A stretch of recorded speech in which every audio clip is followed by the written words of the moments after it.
एक संशय, जी। जो आप सत्संग सुनाए थे ना आपने, जी। तो उसमें क्या बोलते हैं, हमें कैसे पता चलेगा कि हमारी जो प्रसादी है भगवान ने स्वीकार कर लिया है? देखो, पहले तो मानी संख्या से सवाल हल करते हैं। हम जब प्रभु को अर्पित करते हैं तो हमारे प्रभु अगर लेना ना चाहते तो मेरे अंदर भाव ही ना आता अर्पित करने का। मतलब अगर आपके अंदर है कि आज प्रभु को हम ये वस्त्र समर्पित करते हैं, ये भोग समर्पित करते हैं, तो प्रभु ने कृपा करके स्वीकार किया, तब आपके अंदर भाव आया। महाराज जी, आजकल कलयुग में शुद्धियाँ ज्यादा बढ़ रही है ना।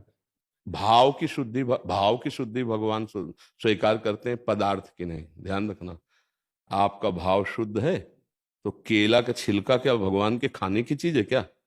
मनुष्य नहीं खाता, भगवान कैसे खा लिए? और विदुरानी जी क्या पवा रहे? केले के छिलके। अब उसमें क्या बच्चा पवित्रता और स्वाद है?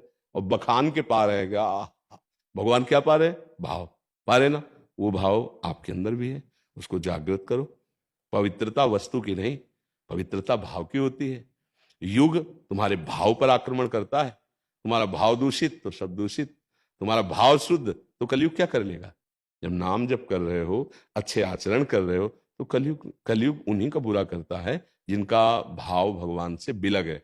जैसे कलयुग के स्थान है, ऑफिसें हैं, शराब पीना, व्यभिचार, पराई माताओं बहनों से चोरी करना, हिंसा करना, द्यूत कीड़ा, गंदे गंदे आचरण करना, तो कलयुग अपना प्रभाव दिखाएगा। अब उनके अंदर भाव आएगा, यार क्या है मूर्ति, कहाँ भगवान पाते हैं? क्योंकि उसकी दुर्गति करवानी है ना। तो इसलिए भगवान भाव देखते हैं, ना कि पदार्थ या वस्तु। समझ पा रहे?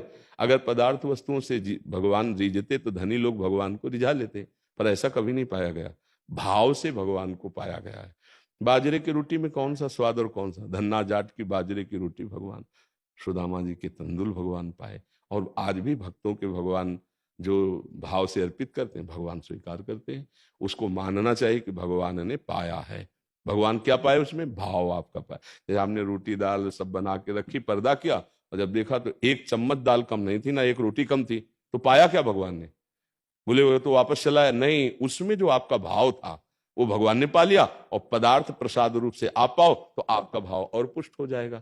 हमारी भावना ही भगवान से का। हमारी भावना है कि ये नया वस्त्र है, पहले हम प्रभु को अर्पित करते हैं, अब वो अर्पित हो गया, अब उसमें हम धारण किए, वो प्रसादी हो गया भगवान का। भाव का ही तो सारा खेल है ना।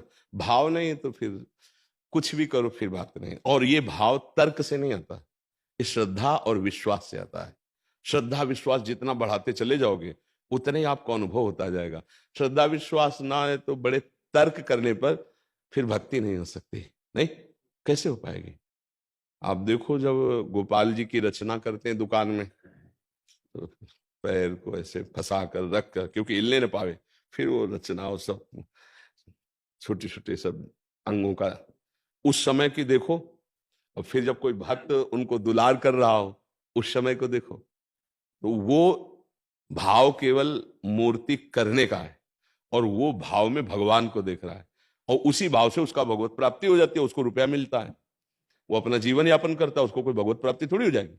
और उसी मूर्ति की रचना जिसने की, उसको भाव से मेरे गोपाल जी मेरे, उनका मंगल हो जाएगा, भगवान की प्राप्ति। सारा खेल भगवान की प्राप्ति, भगवत भाव, आनंद, प्रसाद, ये भाव का है बच्चा। अगर हम प्रगट में तर्क करके देखें तो तर्क के आगे कुछ नहीं। ऐसा क्यों? तो ऐसा क्यों? तो फिर ये क्यों का अंत कभी नहीं होगा। अगर हम श्रद्धा करके विश्वास कर लें तो सब बात समझ में भी आने लगेगी। जैसे अपने लोगों का पूरा जीवन इसी में चला गया है। अब अगर हम तर्क की कसौटी पर क्यों?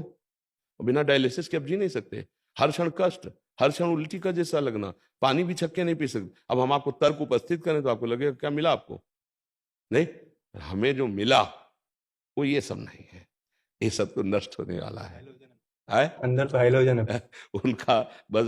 तो फिर काय प्रश्न करते हो कि वस्तुएं अपवित्र हो गई, उसी को तुम भी प्रकाशित करो। हाँ, वही अंदर बैठा हुआ है, उसी प्रकाश में ही सबको दिखाई देता है। अश्रद्धा, तर्क, अविश्वास इस मार्ग में जहर है। वो फिर नशा चढ़ा देगा और भगवान से विमुख हो जाओगे।